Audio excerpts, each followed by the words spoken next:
Welcome to the evening session of the City Council meeting, the El Cajon City Council meeting. The meeting is now called to order, and I would like to ask the City Clerk to call the roll. All council members are present. Thank you. Would you please stand for the Pledge of Allegiance and remain standing for a brief moment of silence? And could I have the Honorable Mark Roback come up and lead us in the pledge, please?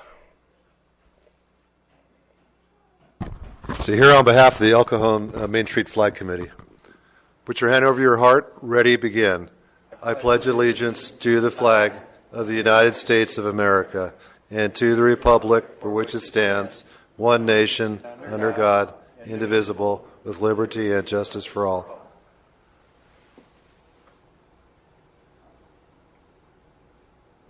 Thank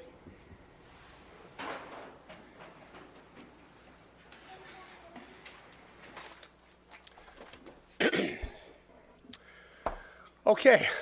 We will start with agenda changes. Staff, do you have any agenda changes? Mr. Mayor, no changes to the agenda. How about council members? No. Takes us to public comment. At this time, any person may address a matter within the jurisdiction of the City Council, Housing Authority, successor agency to the El Cajon Redevelopment Agency that is not on the agenda. Comments relating to items on today's agenda are to be taken at the time that the item is heard. State law prohibits discussion or action on items not on the agenda. However, Council, authority, and agency members may briefly respond to statements or questions, and an item may be placed on a future agenda. Angela, do we have any cards under public comment? Yes, sir. We have two speakers. The first one is Natalie Ann Thompson.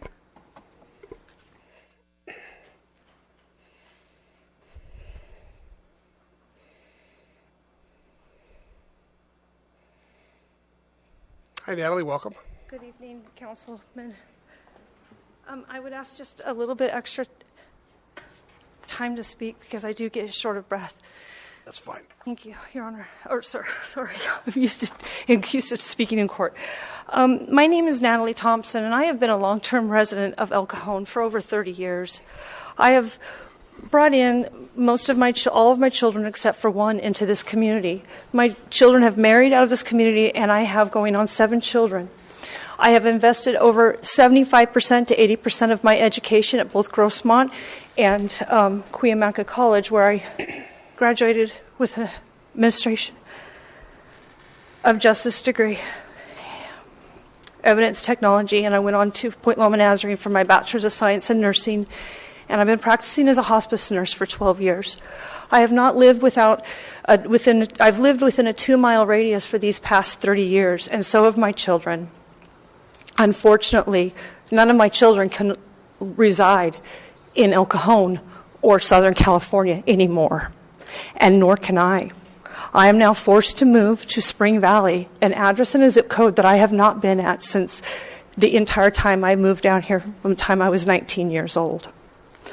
I am very disappointed in this council and this city for the way they have maintained the properties in El Cajon. I am currently residing at a property that I pay almost $1,900 a month for. My husband is a veteran and we cannot qualify for a home loan. All I see this city doing is developing rich parts of this community, and I'm angry. I have invested so much time and energy and I get nothing back. My taxes are gone to the rich, not the middle class, not the lower class, the rich. And I see it as the development continues in this city, and it's very sad to see part of you who are younger than me wealthier and owning homes, and I cannot. I currently live in a place that was converted from horse stables by the Granite Hills High School in the 60s, and it's a 4-bedroom, 1-bath dump. I have mold growing on 4 of my walls. My floors are flooded. My front door does not lock. I have been exposed to a 1.5-year-long gas leak that the city of El Cajon, the SDG&E, and the manager would not fix. And as a result, I have now suffered mental and physical disabilities, and I have not been able to work since November, and I've been in the hospital. I've lost over 40 pounds. And I'm still facing a council full of men that won't do anything. And I don't understand. Why? Why are we living like this? Why are you subjecting us to live like this as tenants? 50% of our population in the city are tenants. That's sad. Our city should not be operating on a deficit, and nor should they allow our landlords to be operating at a deficit either. My current owner owes over $5 million on his properties. That's scary to me. We are not a debt-free society or a debt-free city, and we should be. That's the only way we can support ourselves. How can we turn around our community if we allow landlords like this to wreak havoc? I just would really appreciate it that if somebody on this councilman would really stand up and listen to us citizens and take care of what we have. We're hard-working providers in this community, and we deserve to have a place to live that's safe. Thank you. Thank you, ma'am. George Ibarra.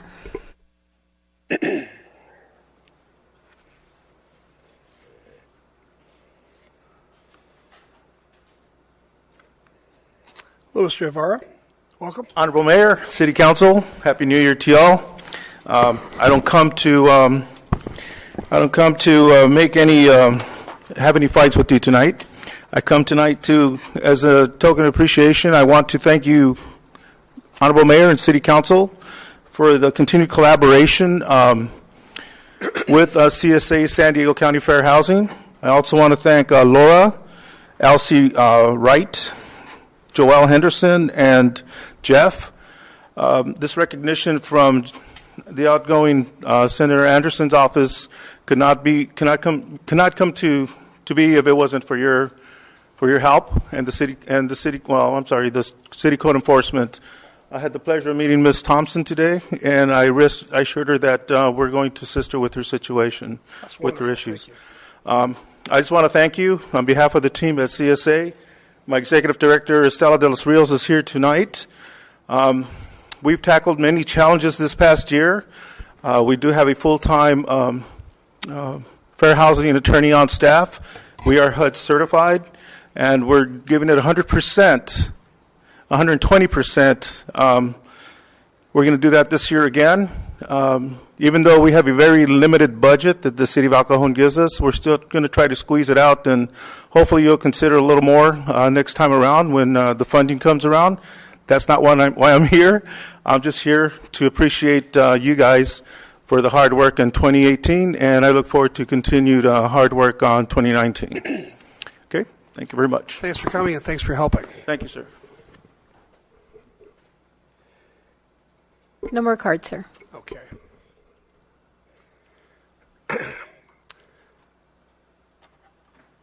Today we'll be conducting... Mr. Mayor, Bill, over here to your right. I have a comment for the one public speaker who talked about mold on walls. If that's within the city of El Cajon, can the city... that's kind of a big deal if there is. Do you think we could have city staff be available to check and see if that is a landlord violation to have mold on walls? Seems like something reasonable we could help with. Well, it sounds like CSA is stepping in to kind of be an advocate, and I believe they'll communicate with us, and we can work directly with them through that method. Sure.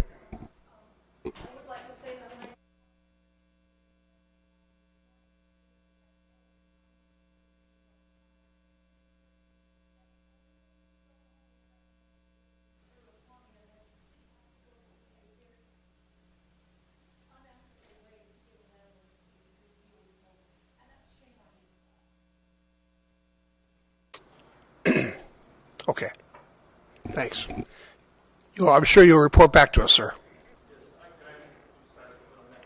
Sure. My understanding as for what Ms. Thompson is a surprise to me because in the past, code enforcement has gone out there and they've inspected mold, even though they're not certified specialists in mold, if they see it visually, then they can call it out for possible contamination of mold in the units. So I don't see why this year there's a change of venue with that. I don't think anything's changed. I think we're just waiting for you to help, and you're going to let us know, and we'll send code enforcement out. If I get the report, I'll report back to council. Thanks very much, sir. Okay. Today we'll be conducting interviews for seats on the Gillespie Field Development Council. For the Planning Commission and for the Veterans Commission. Unfortunately, we did not receive applicants for the Personnel Commission nor the Public Safety Facility Financing Oversight Committee. I recommend that we accept applications for those commissions until the positions are filled. When I call your name, please come forward to the podium. You will be given 2 minutes to speak, which may be followed with questions from the council. After appointments are made, we will ask you to take the oath of office. Angela, I think we have a speaker card. We do, sir. Humbert Cabrera. Okay.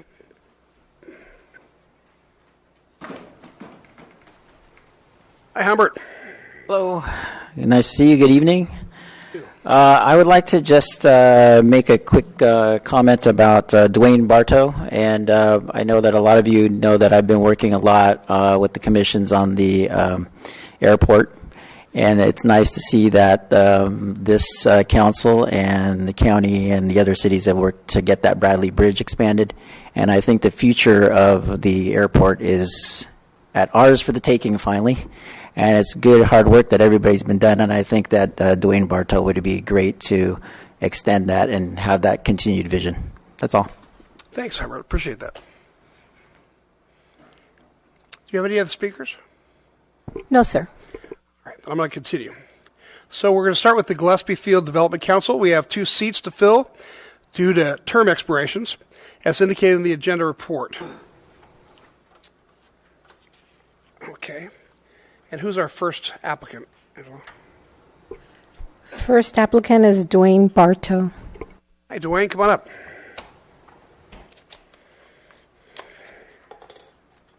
Well, good evening, Mayor and council members. A lot of your faces look familiar to me. My name is Dwayne Bartow, and it's great to be here to speak to you all tonight. I didn't even know about this position until about 2 or 3 months ago. But what's really interesting is I've been an East County resident for since 1970. I've lived in El Cajon for well over 30 years. As an East County resident, I grew up right near Gillespie. I used to hang out there as a kid before they had all the fences up. We used to be able to ride our bikes down there and go check out the airplanes and talk with the pilots. And it was really quite the community place to hang out and learn a lot about science and what makes airplanes fly. And we found out it's not science that makes them fly, it's just money. I ended up working there from the time I was 18 until the time I was 22 as a fuel truck driver. I learned a lot about aircraft and wanted to learn to fly so I could become a missionary aviation pilot. However, it was just beyond my reach financially to do so. And in the mid-'80s, my life took me elsewhere when I decided to marry my wife, Jill. And so I needed to make a livable income. I went into the business communications business with my dad, where I was a telephone technician for about 30 years. Eventually, I made a small amount of money as a phone technician, and in 2003, I went back to Gillespie at California Flight Academy, where I received my pilot's license. And I've got about 300 hours logged as a pilot. I don't know if there are any pilots currently on the Gillespie Field Development Council, but I thought a pilot's point of view might bring a unique point of view to that board. There's been talk over the years of noise complaints and people not wanting the airport there, but the airport has been there since December of 1942. It was there long before the residents moved in around here. In fact, when the airport started there, it was a farm field. There's also a neighbor airport to Gillespie called Montgomery Field, which was established in 1940. And the interesting thing between Gillespie and Montgomery is there's only... Am I over my time already? Yeah, I was just noticing that. I'm sorry. I was so... Anyway, I have a wealth of knowledge. If you guys want to ask me some questions, I look forward to serving on this board because I think I have a lot to bring to the table. Thanks, Dwayne. Thank you. I'll start with Gary. No questions for me. Bob? I know Dwayne very well. Good guy. Steve? What do you think are some of the economic opportunities for Gillespie Field? That's a great question. In light of those people that have wanted to see it closed due to noise complaints, I believe we have a unique opportunity here because the airport is owned by the County of San Diego, but yet the city of El Cajon does have a stake in that airport.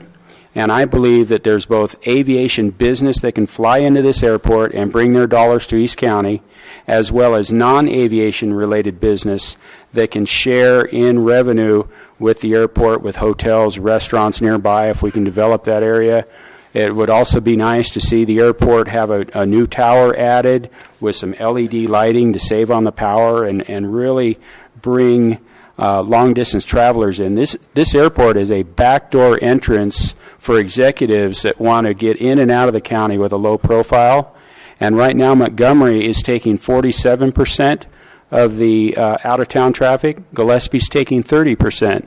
If we redevelop our airport with hotels, restaurants, new tower, new lighting, new facilities, I believe we can capture a bigger part of that market share and bring those dollars through Gillespie, through our town here, instead of having San Diego get that through Montgomery.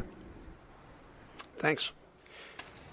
Dwayne, is there a specific project that you'd be interested in championing through this position?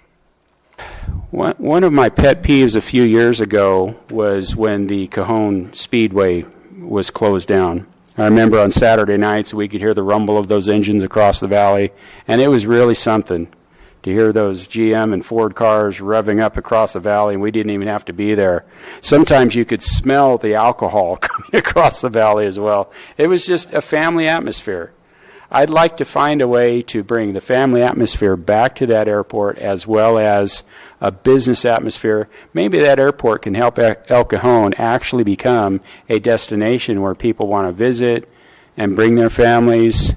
We used to have Wings Over Gillespie, which was a great attraction, and there's just not enough money to do that at the moment. Maybe the old tower, when the new tower is built, maybe the old tower could become a museum for the commemorative Air Force and bring some new revenue in to them through that. So it would be a nice to bring the family atmosphere back to the airport and bring more higher-end business travelers through as well. Right now it's mainly flight schools and Saturday flyers, you know. Thanks. I appreciate it, Dwayne. Thank you, gentlemen. Appreciate your consideration. All right, Robert Davison.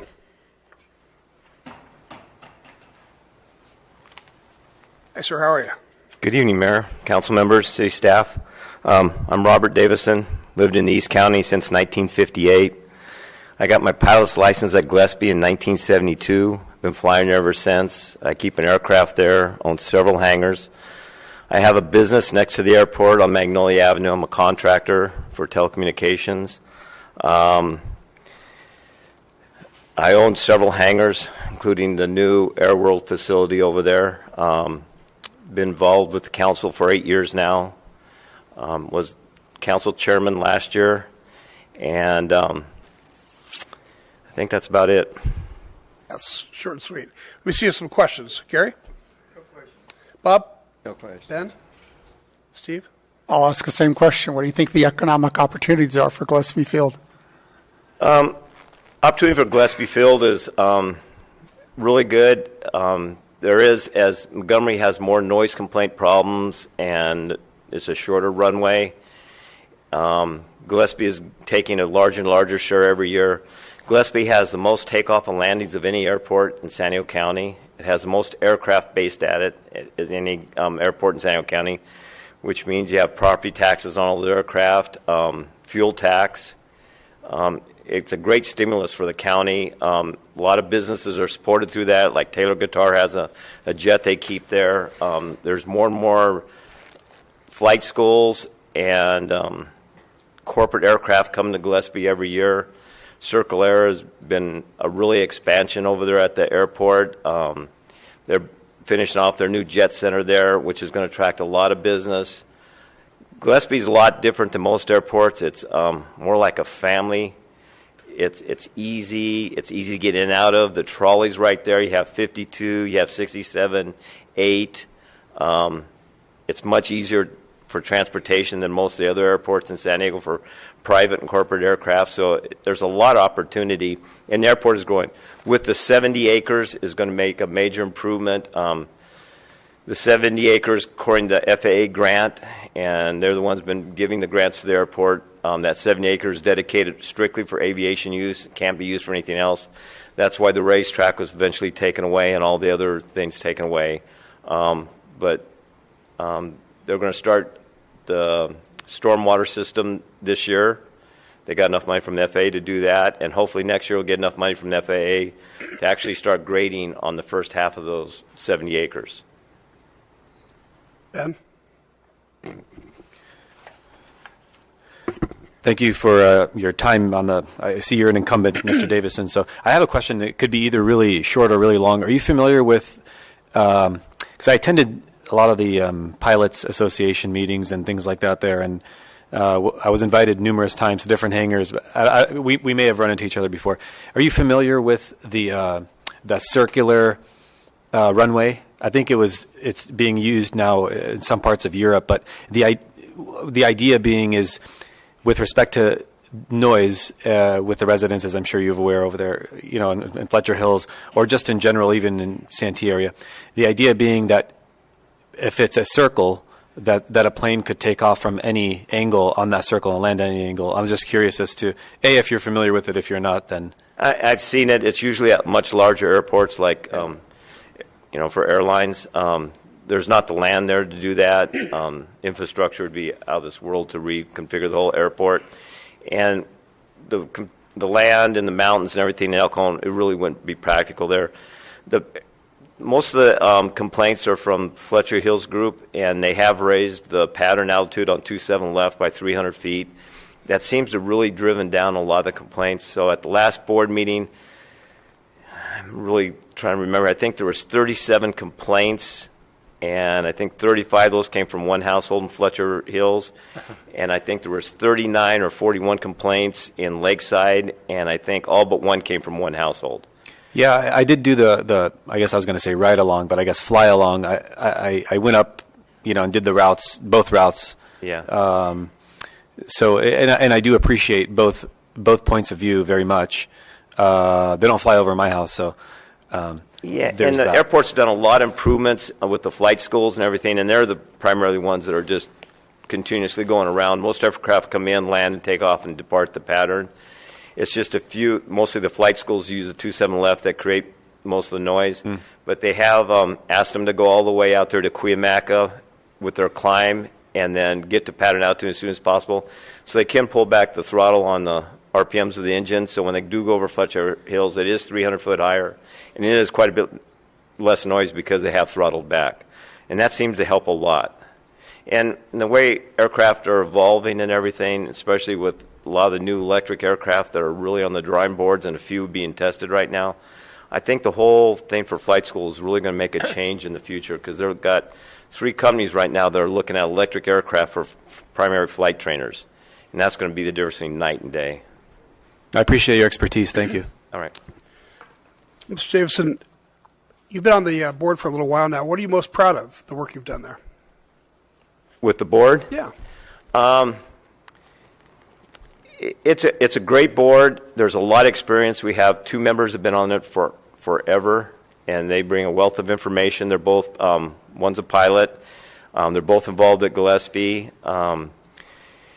Probably just continuing the atmosphere at Gillespie and the direction it's moving forward. It's been a steady course. Gillespie is a great airport. It offers a lot of features and factors that really benefit the community. Astria, the San Diego County Sheriff's Department there, I fly with Astria as a reserve deputy. They're based right there. It's a fabulous asset. During the Cedar fires, they stationed all the fire crews out there. We made room for that.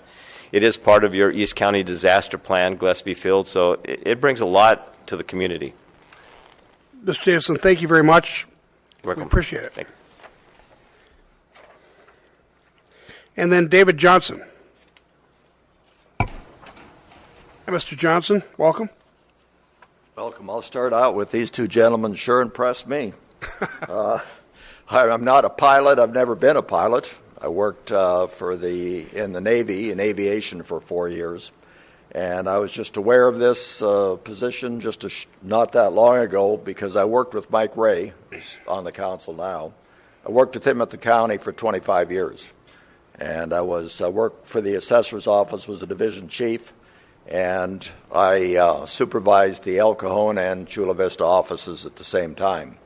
So I have been out to Gillespie Field. I was involved there when I was a commercial appraiser, and I'm impressed by it, and I know that there's some problems with it. I've been looking into it, and needs to be more financing. I'm not exactly sure where the FAA is standing right now, but I know that they didn't come up with the money that they promised to come up with, and I know that these gentlemen know more about that than me. It's all I can offer is say that I've got a background in appraisal, I've got a background in volunteering, I've got a background in insurance, claims adjusting, public contact, and I would be probably as unbiased as could be because I don't have any vested interest in anything. I'm not for the public. I know they've got complaints about it. I'm not a pilot. I can't defend them just because they're a pilot. And I would try to look at it unbiased and say, what is right? Is there anything I can do? What is correct? And look at it from that vantage point. I'm sure that's the way Mike Ray has been looking at it.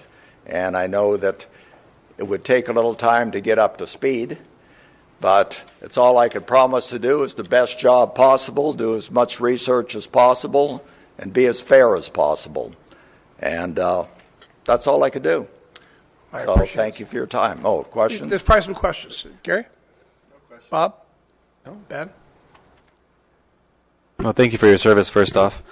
I see a good list of community involvement, Kiwanis, Rotary, and so on. And so, you're a farmer's. So you have your own agency?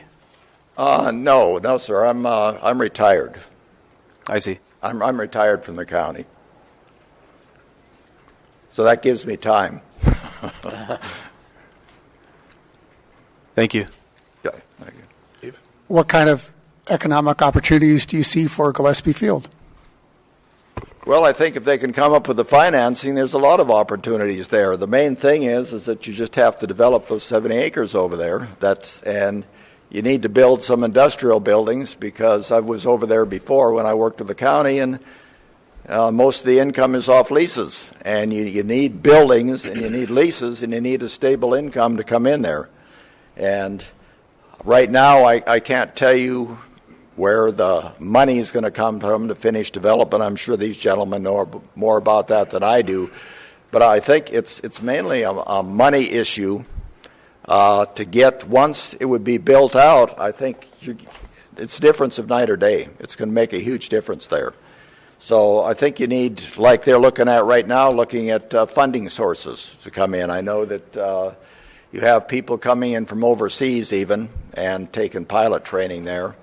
I don't know if they're looking for some other sources of income. I'm sure they are right now to do it. But anyway, that's basically the problem I see right now. All right, I think you answered my question, so thank you very much. Okay, gentlemen, the discussion is now with the council. Any thoughts?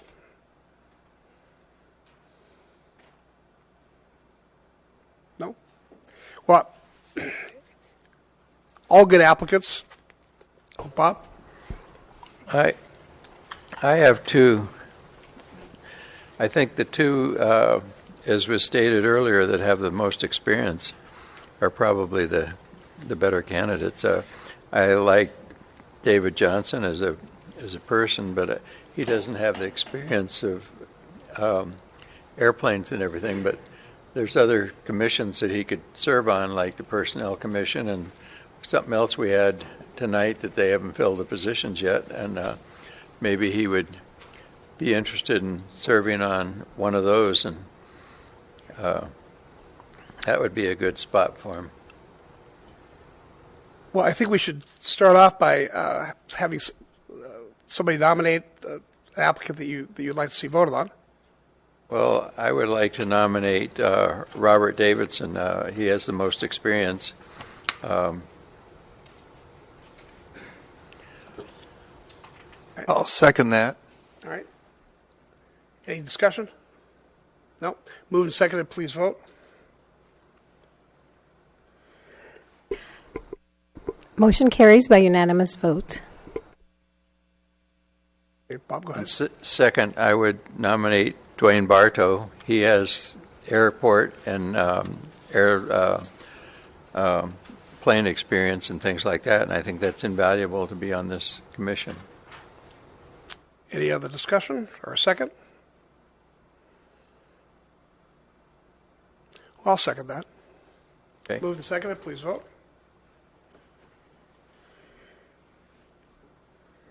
Motion carries by a 4-1 vote, with Councilmember Kalasho voting no. And I think David Johnson, if he could apply for one of those other commissions or other positions, he could ask the city clerk and she could fill him in on that, but he'd be a good match for that. He's got a great resume. Yes, he does. You did very well, sir. Okay. Staff, did you want to do the swearing in now or at the end? Mr. Mayor, if we did it now, they could actually leave. Well, where else would they go? I mean, they can watch it on the web. The most exciting place in town. Okay. To the next meeting. If Mr. Davison could come up, Mr. Bartow could come up. Johnson and Bartow. I think Davison. Davidson, yeah. Sorry. I invite you to come in here.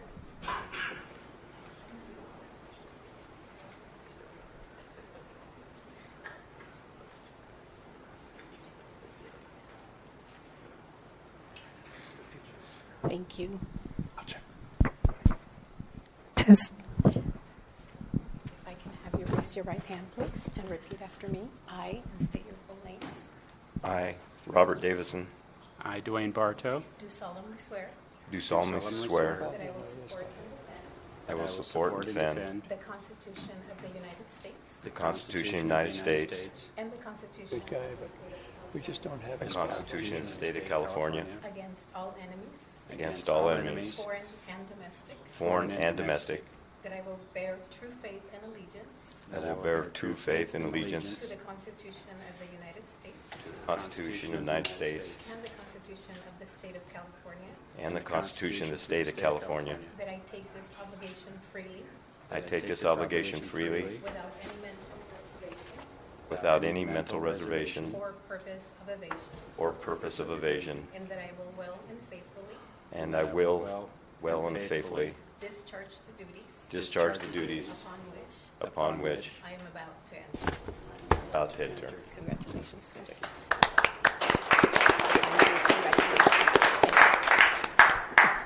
Gentlemen, thank you very much.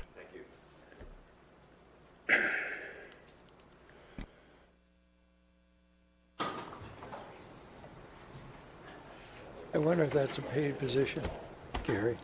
Is that a paid position? Or, no, I didn't think so. All right, we're going to move on, and we will start the interviews for the applicants for the Planning Commission. The rules will be the same, and we'll start with Mr. Mike Aquari. And if I said that wrong, please correct me. That's correct. How do you say your last name? Mike Akrawi. Close. Okay. Thank you very much. Good evening, council members. My name is Mike Akrawi, and my goal today in joining the Planning Commission is to collectively join the community and the staff recommendation and the future of planning and growth for the city. I believe that joint forces of influenced community members and knowledgeable staff coming together to comply with zoning ordinance and general planning will assist in the growth and future establishment for the city. Will be my goal in serving in the Planning Commission as a member. With my 10 years experience in commercial, residential, and developmental real estate, I believe that I will bring strong presence of communication and connection, community growth for Al Cajon.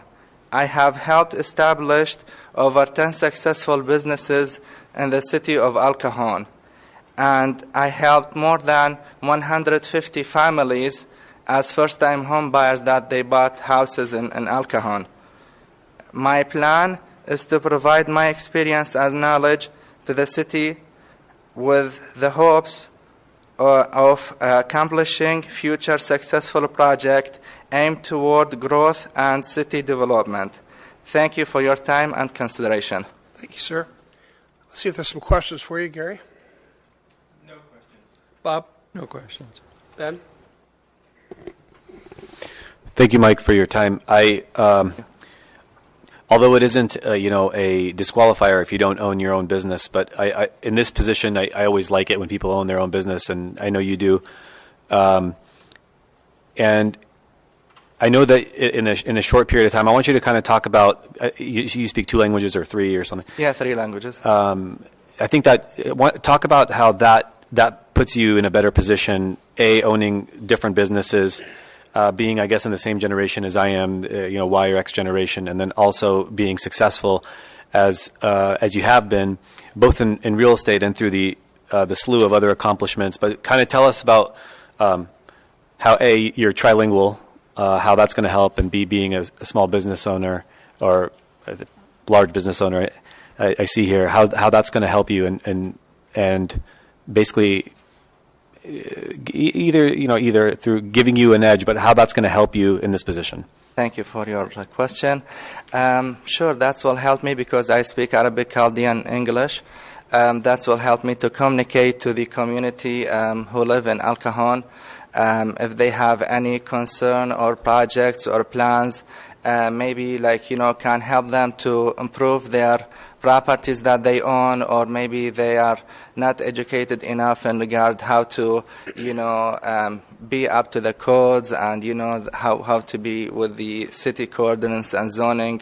In regard the small business, I started 7-8 years ago in El Cajon on Main Street.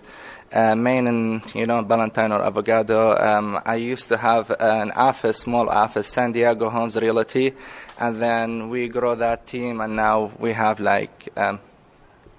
bigger company of real estate, and it's growing. It's a good business. And touch on that a little bit too, because in the Planning Commission.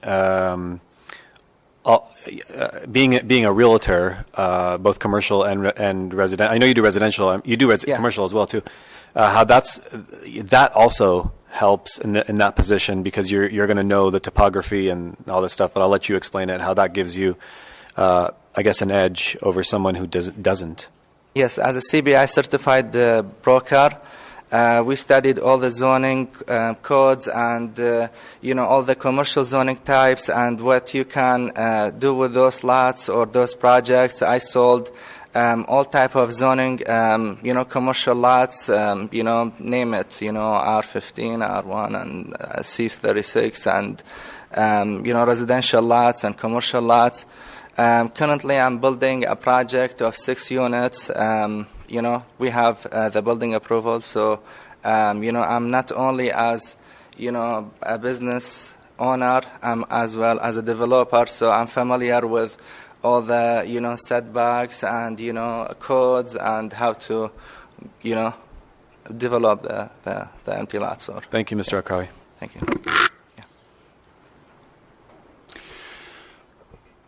On your community organization and volunteer work, you listed work with El Cajon Resident Leadership Academy members on the specific district transportation plan. What did you learn? We learned a lot. We learned how the process is going and how can we, it's very, smooth process where we came here and we asked, a couple times how to do those plans, and, you guys approved the plan, and things are good. So. Mike, first, thanks for applying. Appreciate Thank you. That. How can the Planning Commission help make El Cajon a better place? Thank you for your question. I think the Planning Commission are doing a great job, first thing. The second, maybe if we come up with a lot of plans toward how to improve our city. Like if you go to Main Street, there is a lot of empty lots. There is a lot of outdated buildings. Maybe if we suggest some plans to help the owners, or maybe like if we have plans to improve those properties, that will help a lot. I sold a property on Main and Avocado. It's the shopping center, the 3-unit shopping center, and it was, I don't want to say names, but it was destroyed, nothing. But then me and the buyer, we remodeled the whole thing, and now it's vacant. It's not vacant. It's occupied, and the owner paying taxes for the city, and the tenants are paying business taxes as well. So maybe if we come up with these stuff, and I think if we educate those owners, a lot of them, they don't know nothing about how to improve I appreciate the that. city. Well, thanks for coming. Thank you. Thank you for the opportunity. Humbert Cabrera.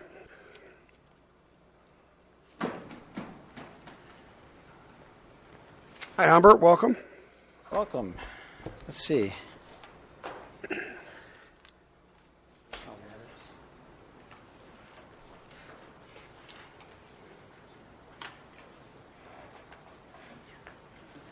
Good evening, everybody. I welcome the opportunity to try this again. I want to start with, I'm an El Cajon native, and I think that's what the Planning Commission is kind of missing. I remember when Unimart was here, FedMart, Gemco, Walker Scott, and I can remember when certain things come up in the Planning Commission, like fences and things, when the ordinances were written, how they were written, and why they were. I work with several developers. I'll put my experience up against anybody, anywhere. I would not keep on trying to go for this if there was somebody that came up with more experience than I have. I have 35 years of experience. I've done thousands of permits. I do permits every day. My company is a multicultural company. We employ many immigrants from several different places. I'm bilingual.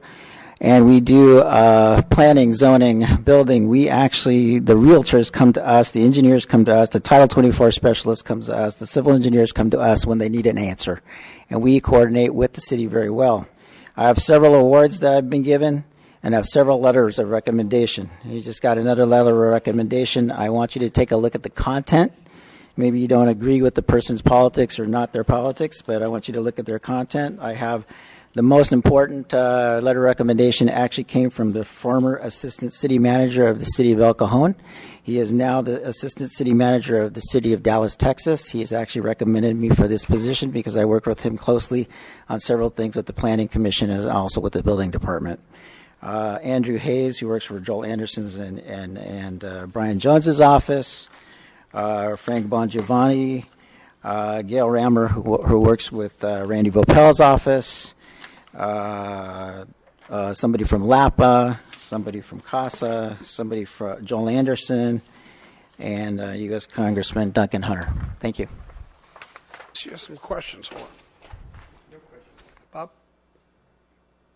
I've known Humbert for a long time. He's a wonderful man. Citizen of the Year a couple of years ago. Yeah. We need people like that. So thank you for applying. Thank you very much. Thank you for the opportunity. Yeah. And Steve? How is a planning commissioner different than what you do for your day job as an architect? So planning commissioner is actually defined in the city of El Cajon. You have to remember, I've done planning commissions from Japan, North Korea, Seattle to El Cajon, okay? In El Cajon, it's actually defined as a decision maker that takes the zoning ordinance, general plan, staff recommendations, public input, and the individual collective judgment of themselves to make a decision. In that case, it's a little bit different because the individual judgment actually comes with, I think, the municipal code. That's a big part, a huge journey. And I think you can offer solutions that are very inexpensive and can make an opportunity and provide extreme opportunities for all the parties involved. And I think I'm always a solution kind of guy. There might be a problem, but there's always a solution. And that's what we've had 100% perfect record in getting people permits. And I think the difference is that you have to sit back a little bit as a commissioner and you have to give them all the plethora of all the possibilities of something similar to how you do in the city council. I'll ask you the same question. How can the Planning Commission make El Cajon a better place? Planning Commission is different than a planner. But I think Planning Commission can actually work in conjunction with, like, let's say, for example, there was a Planning Commission question that was a couple of years ago on a fence. The obvious solution was actually the developer. I knew the developer. And this was something that was actually done for those particular two parcels.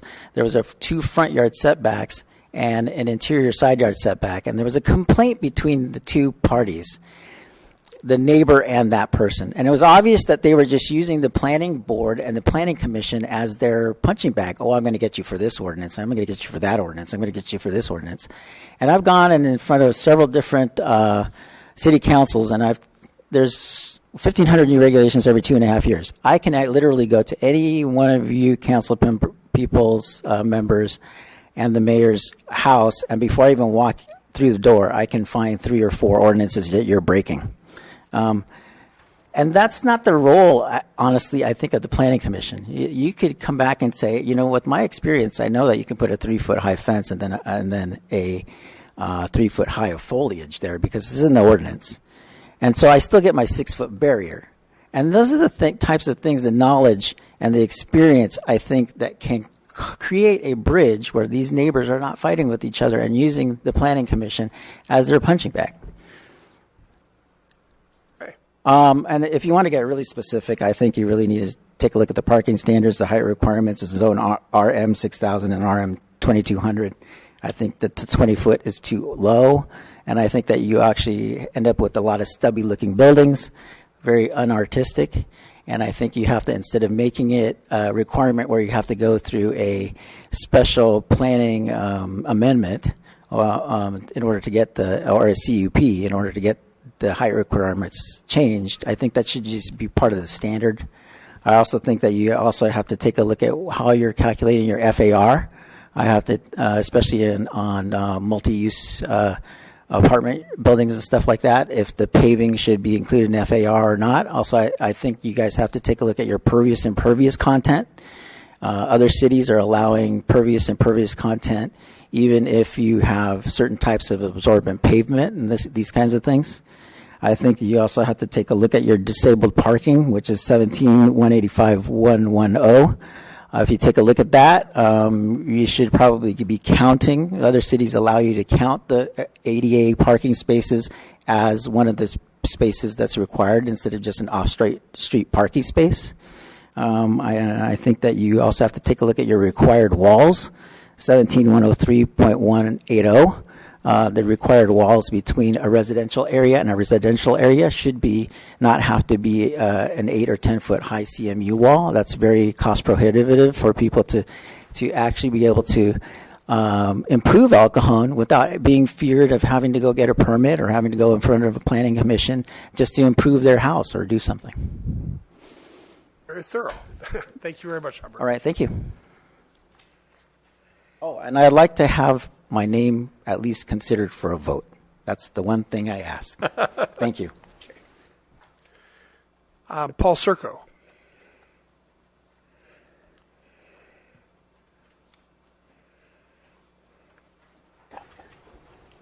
Hey, Paul, welcome. Thank you.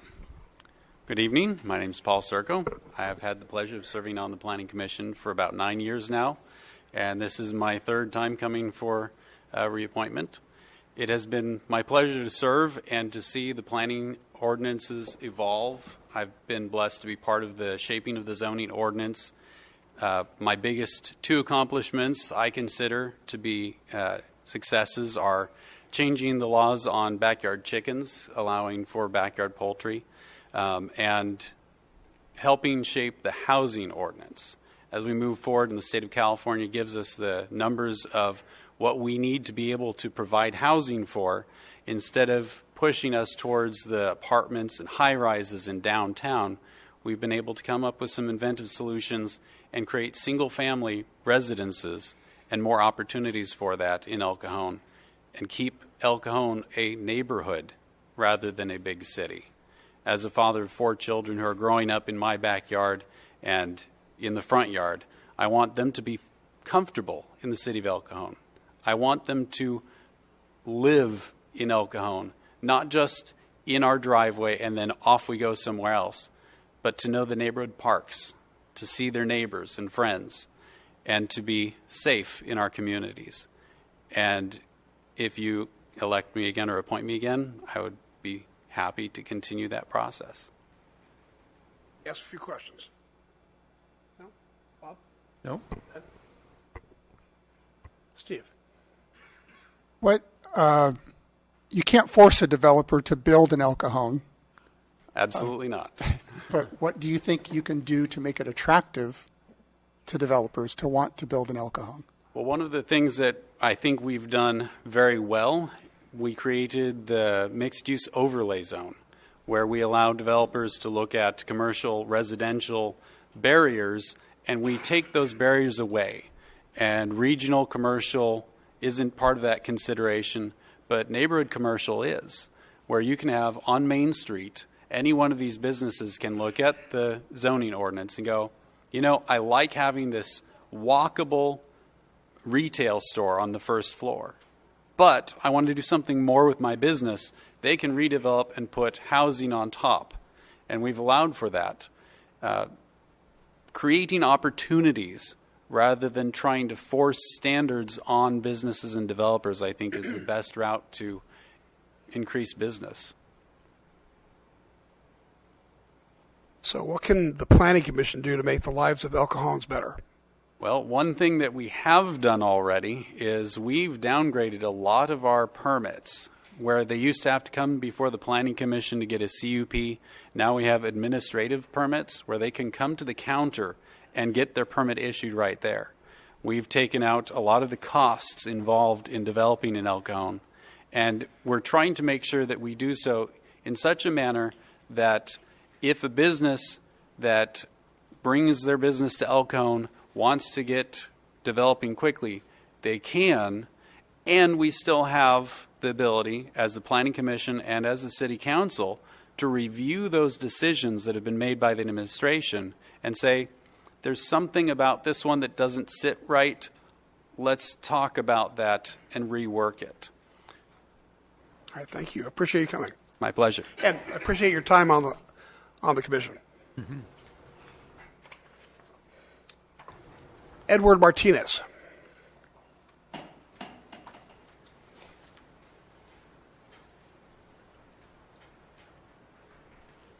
Hi, Mr. Martinez, welcome. Thank you. Thank you very much. My name is Ed Martinez. I've lived in my present address, which is on East Madison, for 15 years. Prior to that, I graduated from Claremont High, went to City College, went to Mesa College. I received an MPA, Master's of Public Administration, from San Diego State University in 1972. Then I went on to Yale University to earn a Master's of Public Health in 1974. I just wanted to quickly go over this because I have not that much time. I've been the CEO of 2 urban acute care hospitals, one here in San Diego, one in Las Vegas. In 2005, I was appointed by President Bush to serve on a National Advisory Committee for Seniors. The title is there. In 2009, I was asked by the State Health Department to be one of 22 people in the state to serve on the Alzheimer's State Health Plan, and it was a great opportunity to do that. I retired from San Ysidro Health Center in 2013 after 15 years. My whole focus as an administrator, as a manager, is on the patient.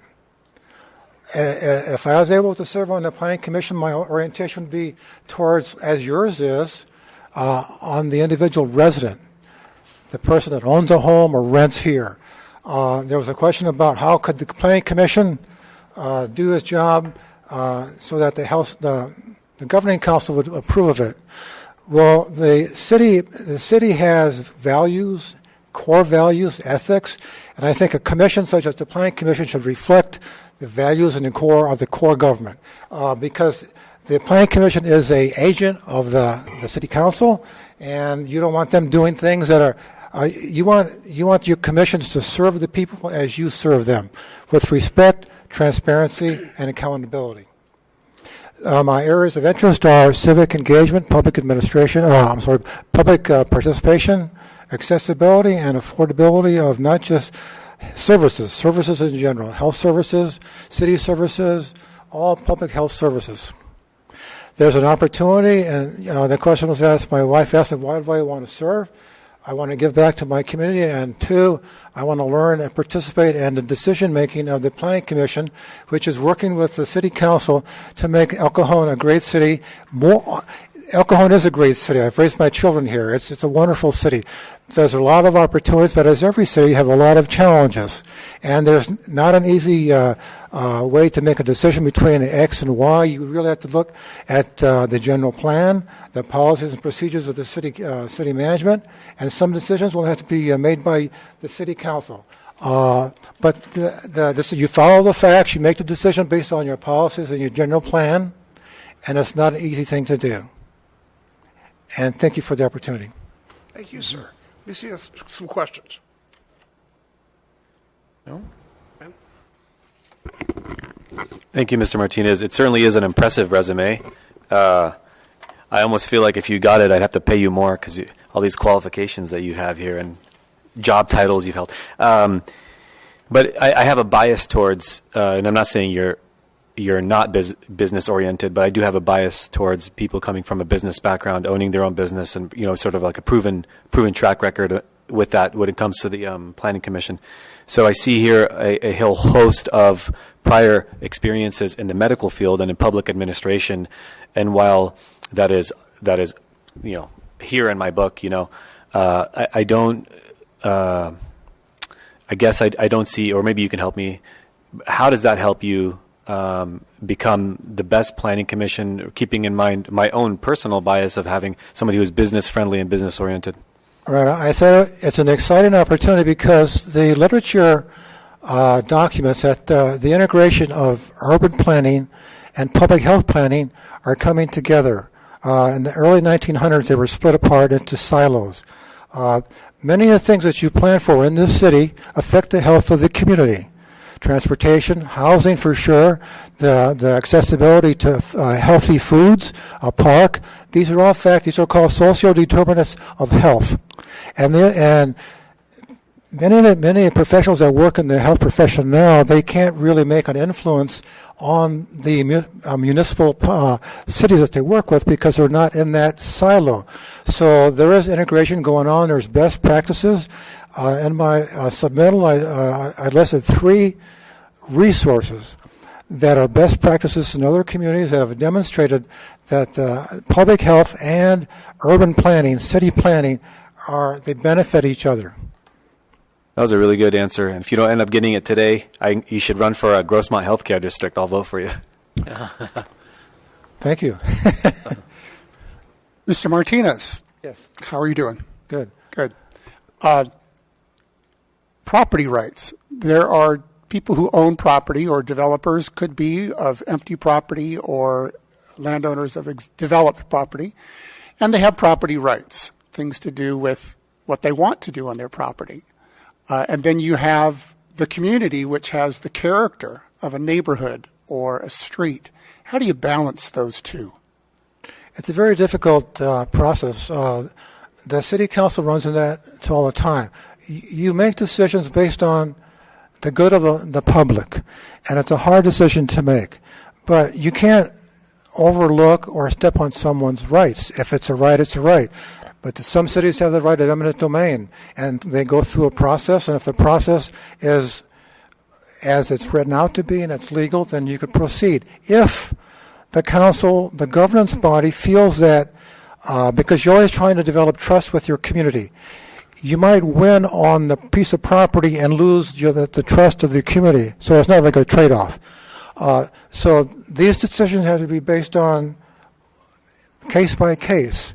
And I'm sure the planning department or their development area, when they work with housing projects, development, zoning, they deal with sometimes conflicting rights, but they are rights.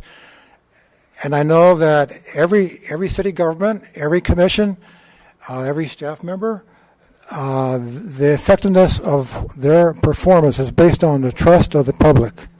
And I think the public trust and belief in the organization or the jurisdiction is the most important objective of your, what your vision should be. You're there to serve the public. Thank you. Thanks, Steve. So, how would you feel that the Planning Commission can help make the lives of people in El Cajon better? The city has done an excellent job. My wife and I moved to our present home because I didn't even think of this. My wife was looking at schools, and the school right next door. So she was thinking about not driving every day 100 miles. So she enrolled our girls in Shadow Mountain Church. It's a wonderful school. They're well prepared for college. The area of housing is one of the areas I know that you struggle with. I was looking at the data today. I think the rate of home ownership in the city of El Cajon is 38%. It's the lowest of all your contiguous neighbors, Santee, Lemon Grove, La Mesa. The highest is 69, 71%. And there's a relationship between the median income, which is $46,000 per year, median income per family. There's a relationship between the median income and the rate of ownership. The lower the median income, and that makes sense too, right? The lower the rate of home ownership, because the burden right now, if you want to put 10%, 20, 15% down on a home, and the average home in El Cajon is close to, I think it's $406,000. So that's like 50, 60. It's not possible. Many people, 48% of the community in El Cajon are living within or at or 200% of the federal poverty level. That's considered the economic hardship. So the economics sort of drive what's going on with the housing. But there are other programs and other cities have shown that renovation of their house, assistance in buying down the first mortgage, assistance with the mortgage, a graduated payment form. These are all things. I was just reading the city of San Antonio has done a lot in this area, but not everything that's done in San Antonio could be done here in El Cajon. But I would consider the Planning Commission could do a lot through the guidance of the City Council in the area of housing. Housing is one of the most difficult things for cities to help with because of the cost involved. Well, thank you very much, sir. Just out of curiosity, were you at Harborview until they closed? I think it was like 2001, 2002? No, they closed Harborview Medical Center about 3 or 4 years after I did. It was owned by a corporation in Dallas. Yeah, so I was just curious because I actually worked there some in the late 80s and ended up being an administrator at Bayview Hospital. So we have similar paths. Oh. Thank you so much for coming, sir. You're welcome. All right, Christopher Noble. Hi, Chris. How are you doing? Good. How are you doing? I love El Cajon, and I want to help the city grow into the future while maintaining its character. My wife and I love the activities around town, whether it's the car shows out here on Wednesdays or the Oktoberfest or even the new concert venue that we're very excited about. I believe that El Cajon, like the rest of East County, is about to explode, and I want to help it grow into the future. In my work in the law and accounting, I've spent my entire career helping people find the best way to move forward. When I was working as an attorney, I helped people resolve business disputes that threatened to ruin lives. As an accountant, I get to help people grow their businesses and plan for retirement. My professional life has been devoted to helping people and businesses find the best way to grow and thrive while staying within the guidelines of the law. I also worked as a project manager on the development of a hotel in Mission Valley. I went through most of the planning process and got to work with the city of San Diego on the issuing of permits and handling issues such as traffic and growth in the area. I know how difficult and important that process is. El Cajon is a great city, and I would be honored to help navigate the growth that is inevitable. All right, thank you, sir. Let me see if there's some questions. Okay, Bob? Ben? Thank you, Mr. Noble. I see you've owned, you know what I'm going to say about small businesses. So I see here that you have that under your belt, as well as a law degree. And the thing that a different angle that's I think I know to be important, the accounting aspect. But I'm curious as to your answer as to why you think that would be important. I know it's important, but I want, for the benefit of everybody here, why preparing taxes, having that background, that angle, just like having a realtor, which I also think is a really good angle on a planning commission. Talk about how that angle is really important. Sure. I mean, I've worked with hundreds of real estate professionals at this point, and that's all that it comes down to is the numbers. And they have to sit there and always make the numbers work. And a big part of that is permits, planning, and everything else. And so as part of the Planning Commission, I'd hope to make that as easy as possible to help grow, develop more houses, and encourage businesses to come here. Where'd you move from? I grew up in Northern California. I lived most of my adult life in Arizona and New Mexico. Cool. And then I've been out here for about 7 years. Thanks. What do you think are some of the challenges in developing El Cajon from a zoning or planning point of view? What could we do better? I would like to see higher density. I think that would be kind of my first thing to look at here. There's a lot of single-family homes. I live in a single-family home here, and everybody wants to live in a single-family home, but we need to encourage and make it easier for people to buy and build here so that they can increase the rates of home ownership. Okay. So as a planning commissioner, how can you make the lives of people in El Cajon better? We're explaining the process, making it easy, and basically helping them find a way to move forward. I mean, that's the goal of anybody in government, is to help people do what they want to do and thrive. Sir, thank you. Okay, thank you, sir. Thank you. And David Philip Ortiz.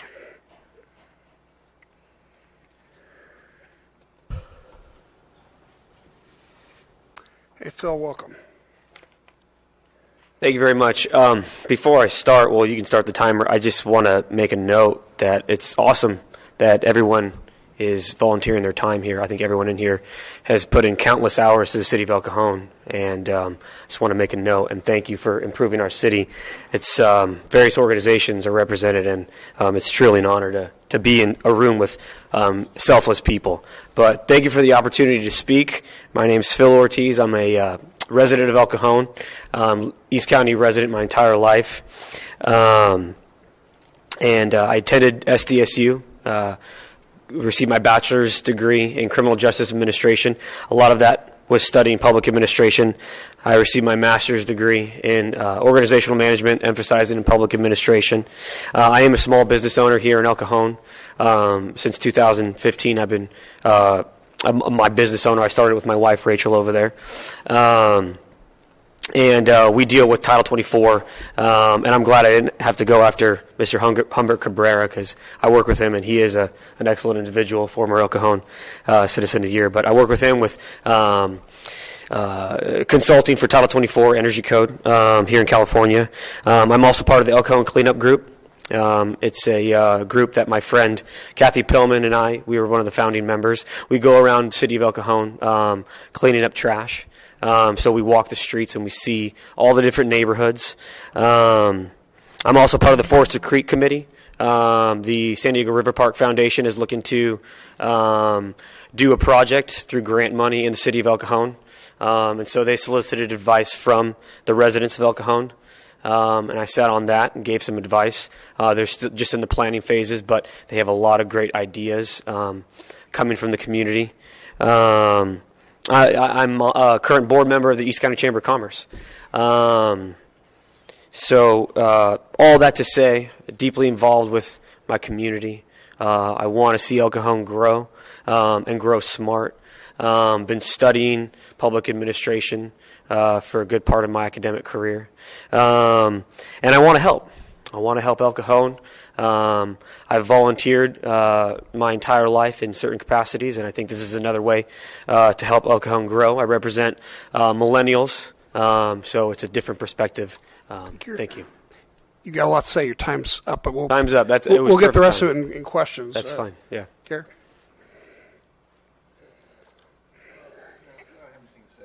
Bob? Ben? I have a question for Morgan, actually. What does the FPPC say about certain conflict of interests regarding said applicant before us, involvement in political campaigns because of non-monetary contributions, like similarly you and I had discussed last year in circumstances that I was in. Moreover, voting on somebody who would eventually have a financial benefit because it's a paid position.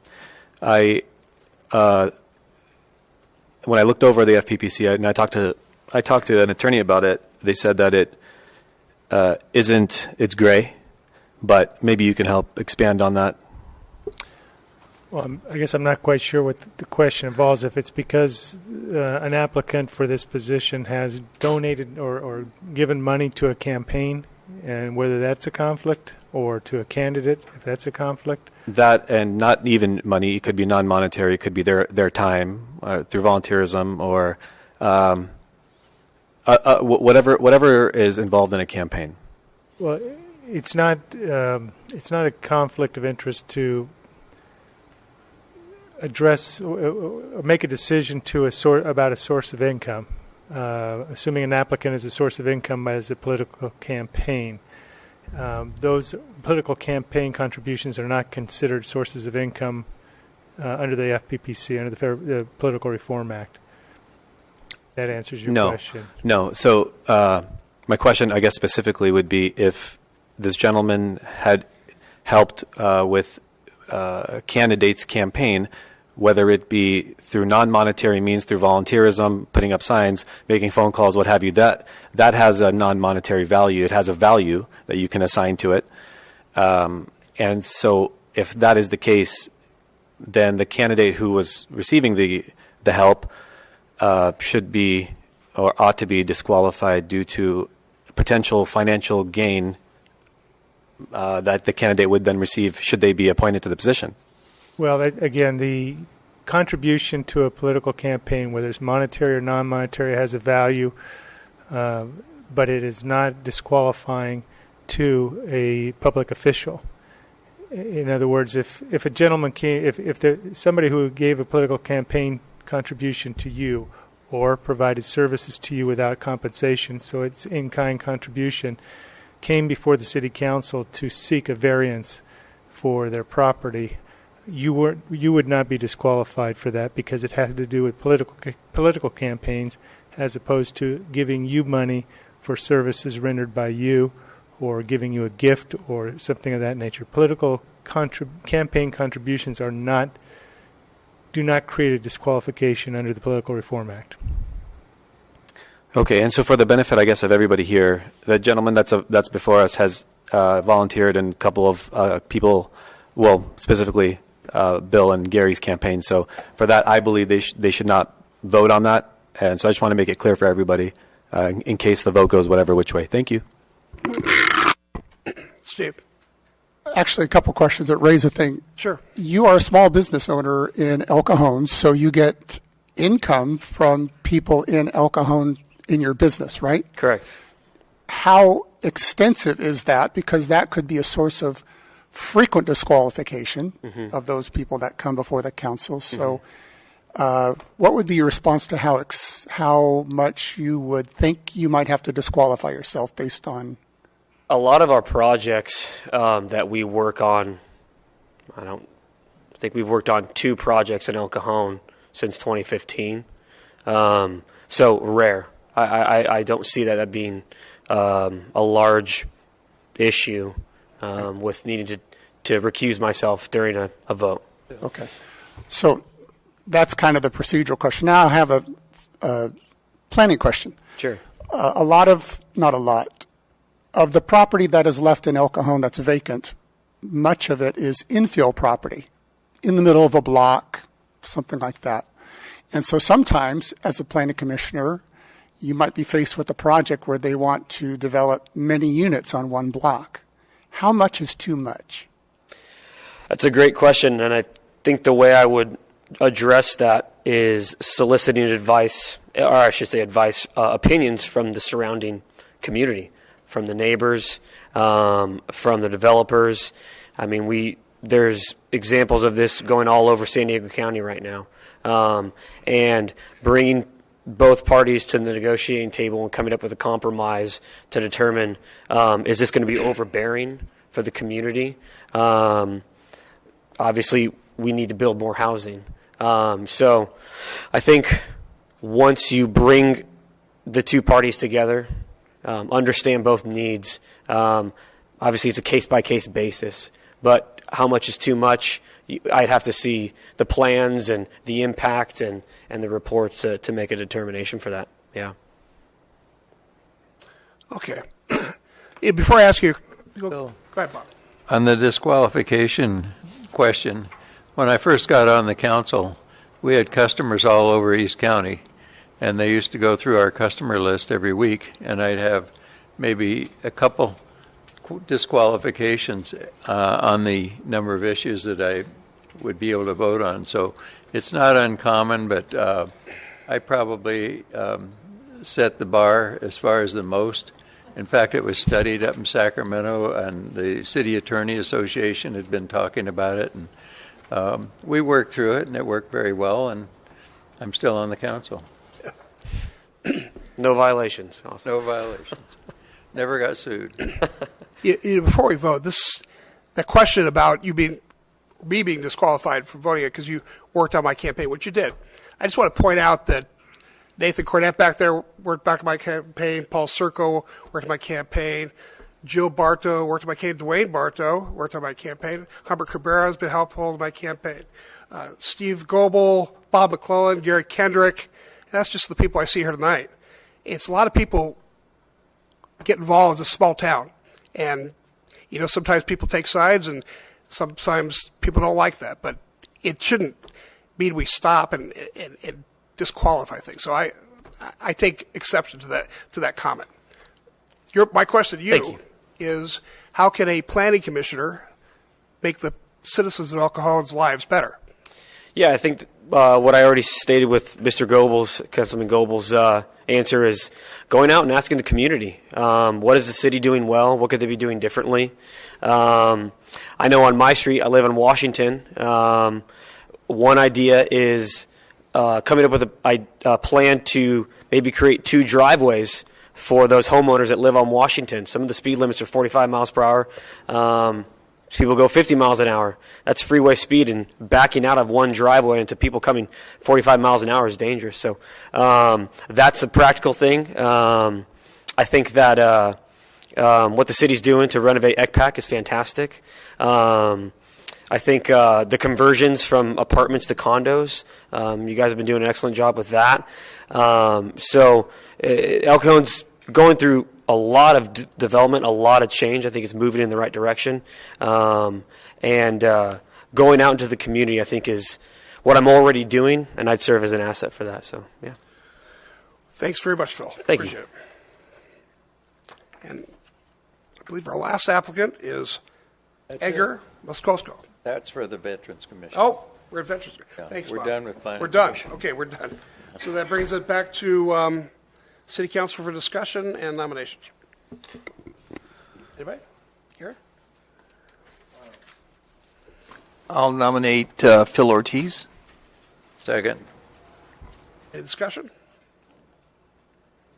Well, I would like to have a little bit of discussion. Sure. Mr. Akrawi is well versed in El Cajon and from the real estate side. I think he probably travels El Cajon, sees El Cajon, and knows El Cajon. So I think he brings a lot of value in that. Certainly his cultural background is a plus in a city so rich in culture. So I think he offers a lot of potential there. Mr. Cabrera, no doubt, has the experience and the resume and the volunteerism. Mr. Circo has served the city well. I think he, as Mr. Martinez said, the Planning Commission serves as an agent somewhat of the City Council, and I think Mr. Circo has served the city well to carry out the council's wishes for development of El Cajon. Mr. Noble certainly has a very close last name to my last name, so I like him even more because of that. But I think you offer a lot of passion for El Cajon, and your small business experience brings a different perspective to the Planning Commission that, in a sense, has value because it's not so close to the planning building area. So I think you offer that. Mr. Martinez is doggone impressive. He just really knows leadership. He knows analysis. He knows decision making. He understands the role of government. Mr. Ortiz is a small business owner in El Cajon, certainly also knows El Cajon and the building side of things. And so I like each of these candidates. Ultimately, Mr. Mayor, it's your appointment with the consent of the council. So those are my comments. Well, actually, if somebody wants to make a motion, I'm happy to let the motion go to the floor. We've got a motion and a second. I think there's still some discussion. Ben is asking to speak. Well, I guess should we follow that motion? Because I'm just going to say who I like, I guess. Yeah, we can vote first, and you can talk after, or you can talk first. Well, no, I'm just going to make it easy. I think, and short, I think Mr. Noble and Mr. Akrawi would be my picks, and not to take anything away from Mr. Martinez, but those would be my picks. But there's a motion on the floor. I just wanted to lay that out there. All right, yes, thank you. I appreciate that. There's a motion and a second. Please vote.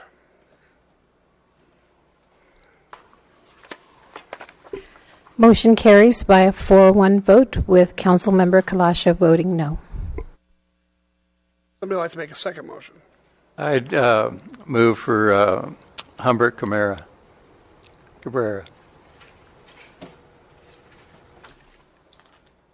Any discussion on this? Second? Seeing no second. Still on the floor? Motion fails. Is there another motion and more discussion? I'll nominate Paul Serco. Is there a second? Second. Any discussion? Please vote.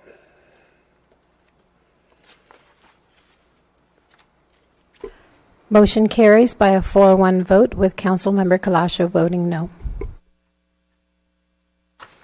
Well, thank you, all of you applicants. I very much appreciate you taking the time. There's other opportunities. Please continue to apply. We're going to have Mr. Ortiz, Mr. Serco come up and take the oath of office.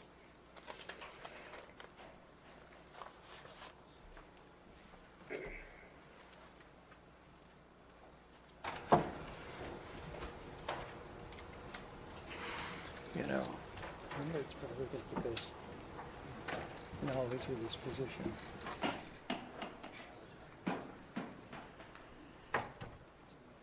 If I can please have you raise your right hand and repeat after me. I and state your names.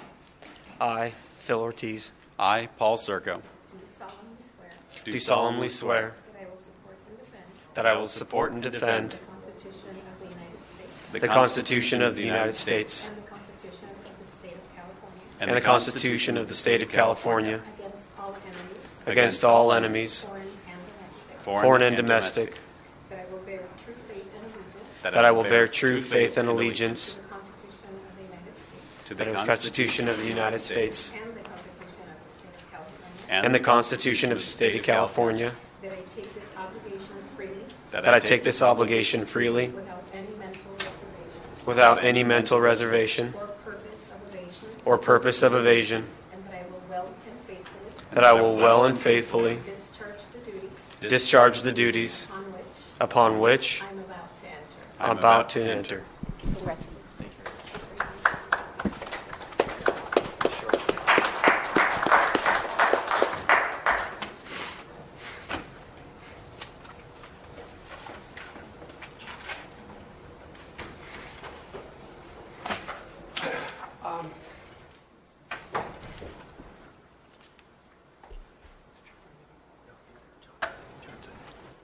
Ladies and gentlemen, we're going to take a slight departure. Mr.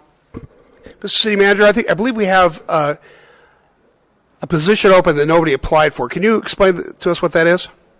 Certainly, Mr. Mayor and members of the council, we actually have 4 openings on the Public Safety Facility Financing Oversight Committee. This is actually part of Proposition O, the bond measure that was adopted. One of the requirements of that bond measure is to have an oversight committee. There are 8 members on that committee. 4 are required to be residents. 4 can be non-residents, and there's certain criteria they'd have to meet in order to accomplish that. One of the requirements of being if you were a non-resident, is to be a construction estimator, a civil engineer, a licensed architect, a general contractor, or a CPA. So those are some requirements for non-residents. If you were a resident, you could participate by being a registered voter in the community, a public safety committee, part of a bona fide taxpayers association, or be a business owner in the El Cajon community. So there are some opportunities if the council wishes to appoint somebody from tonight to be on this committee. So it's a little bit irregular, but I'd like to open it up to anybody who wasn't chosen tonight. If they would like to fill one of those positions, it would be an opportunity to serve. And I was thinking specifically of you, sir, since you have that construction estimator background. Would you be interested in doing that? You can't. Come on up, sir.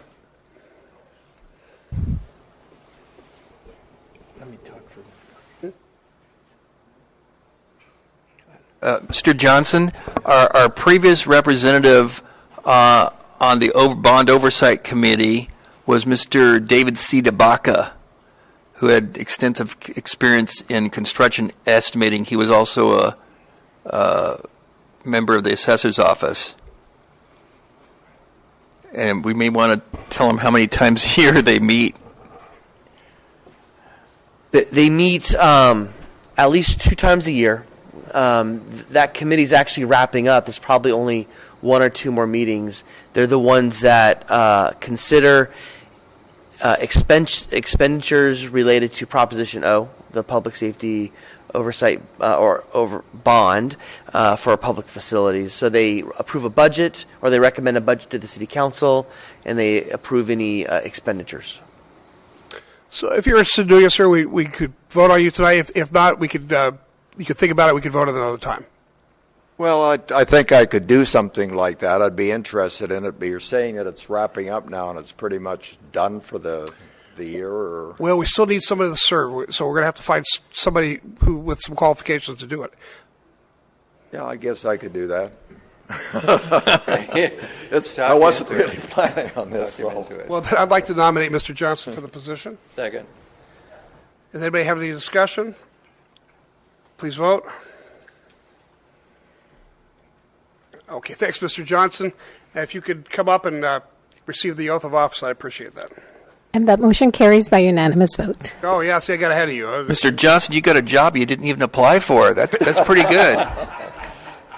That's okay. This probably suits me better than the Gillespie Field, so I'm not complaining. Come on up and... He's well suited for it, too.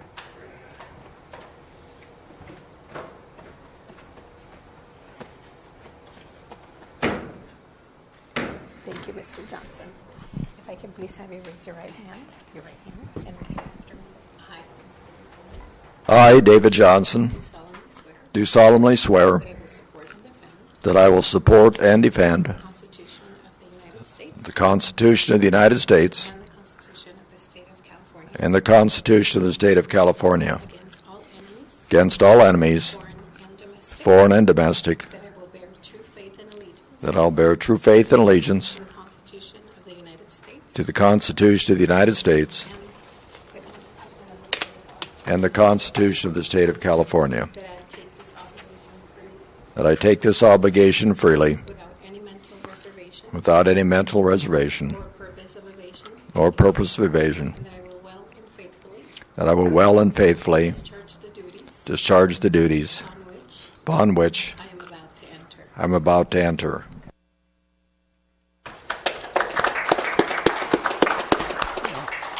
Mr. Johnson, thank you very much. That's a way to recruit them, Bill. All right. Someone walking along the street. Almost done, folks. We will now interview applicants for the Veterans Commission. This commission has 2 vacancies with different requirements, but only 1 application was received. Today we will interview for the first vacancy, and again, I recommend that we continue to accept applications for the second vacancy until that is filled. Can Mr. Edgar Moscoso, did I get that right? The last name? It's Moscoso. Pretty close. Mr. Mayor. Okay. Mr. Mayor, council members, city staff, thanks for having me today. I am Edgar Moscoso. I've been a longtime resident of El Cajon for going on 17 years. I am a veteran of the United States Marine Corps. I served in 1 enlistment from 1998 to 2002. Lived through a lot of one of the biggest life-changing moments in our country's history with 9/11, and I think it helped shape who I am today. Aside from just being qualified for being a veteran, I do feel that I am the good candidate for this position with my leadership traits that I have with the city and the community. I am sitting on a board for youth sports as a president of East County Softball, so I'm very involved in the community and with the kids of our city and our surrounding cities. I also, with that appointment with our softball league, I am sitting on the El Cajon Parks and Recreation Council, which meets once a month with Ms. Julie Allen. So I have the experience and the temperament to be a voice and be a leader in this role, and to get the voices of our veterans heard and their needs met. Because I know in talking to a lot of people who've just recently exited the military or who've been out for a while and are maybe struggling, that there's a lack of, I want to say maybe training or resources or opportunity to give to these men and women who've faithfully served our country. And I respect being up here, and I'm proud to have served and give back to the community year after year. Thanks very much. Let me see if there's any questions. Bob? I just want to thank you for your service and thank you for applying for this position. You're very welcome. Thank you. Ben? I echo Bob. Thank you for your service and continued desire to serve. I think you are the right person for the job. Who do you have with you today? My lovely wife, Jessica, and one of my 4 daughters, Lily, who's 11. She's one of my ball players in our league. Tell her she'll be on television tonight or tomorrow night on Channel 24 at 7 p.m. if the We'll have to set the DVR. engineer back there can swing the camera around to get her on television. She'll have to pull her computer down so they can see her, though. And just to add, I'm deep rooted in the city. Obviously been here long enough, to call this my home. I have small kids. We're all deep rooted, and I don't ever plan on leaving. So I want to make this, with this position, whatever it leads to is kind of where I want to give back. Important job. Thank you for what you've done for our country, serving it. I think your leadership, both serving in the military and serving our community locally, are perfect for this commission. I think you are a great representative for veterans. I think you're a great voice for veterans, and I'm really proud to call you a candidate for the Veterans Commission, and certainly hope to see that come true for you. So thank you for coming to apply. Thank you, sir. Appreciate it. I think Mr. Mikosko is the perfect candidate. I'll second that. That's a motion, right? That'll be a motion. Yeah, I'll second that. Please, unless there's discussion, please vote. Congratulations, sir. Thank you. Thank you, everybody. And if you come inside and take the oath of office, I'd appreciate that. Motion carries by unanimous vote. I'm sorry. I'm stepping all over you tonight, Angela.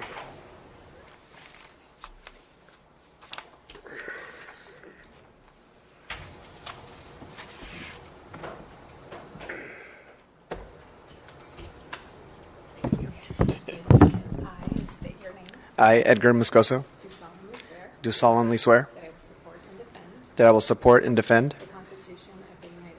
the Constitution of the United States, the Constitution of the State of California, against all enemies, foreign and domestic, that I will bear true faith and allegiance to the Constitution of the United States and the Constitution of the State of California, that I take this obligation freely without any mental reservation without any mental reservation or purpose of evasion, or purpose of evasion, and that I will well and faithfully and that I will well and faithfully discharge the duties upon which I am about to enter. I'm about to enter. Thank you very much. Thank you.